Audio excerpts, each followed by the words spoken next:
Patrick's sweaters, books they'd read together. Opening those boxes felt like agreeing that he was really gone.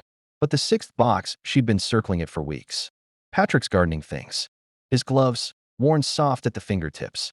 His favorite trowel with the wooden handle he'd sanded smooth himself. Packets of seeds he'd saved from last year's harvest. A small notebook where he'd sketched garden plans. She opened it on a Saturday afternoon when the loneliness was particularly sharp. The gloves were on top. Brown leather, creased from his hands, dirt still embedded in the seams. She lifted them to her face without thinking and breathed in. They smelled like him. Earth and Old Spice aftershave and Sunday mornings. And Margaret O'Connor, who had promised herself she wouldn't fall apart anymore, fell completely apart. She cried on her kitchen floor for 20 minutes. Deep, ugly crying that left her gasping. But here's the thing about breaking.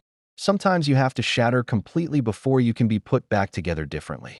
Drop a heart emoji if you know what it's like to be ambushed by a smell, a song, an object that brings everything rushing back. When she finally stopped crying, she did something she didn't plan. There was no grand revelation, no voice from heaven.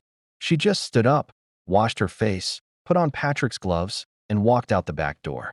She started pulling weeds.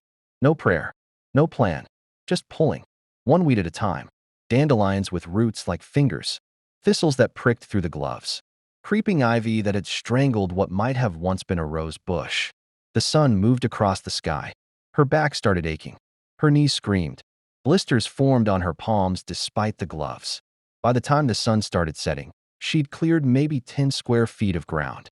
Just 10 square feet out of hundreds.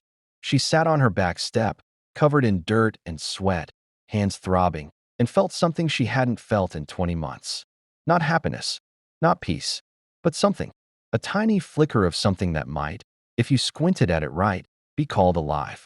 That night, she slept 7 hours straight. No waking at 2 a.m. No reaching for Patrick. Just sleep. Deep and dreamless and desperately needed. The next morning, she woke at 6:30 to birdsong. Actual birdsong. When had she last noticed birds? She made tea, put the gloves back on, and went outside. Frank was already in his garden, kneeling by his tomato beds. He appeared at the fence 15 minutes later. "You're going about it all wrong," he said without preamble. His accent was thick, vowels shaped by a childhood speaking Polish. Margaret looked up, startled. "Excuse me. The garden. You're fighting it." Garden doesn't respond to fighting. He showed her how to pull weeds properly, not yanking, but loosening the soil first, getting the whole root. How to read the land, see what wanted to grow where. "You pull like you're angry," he observed. "I am angry.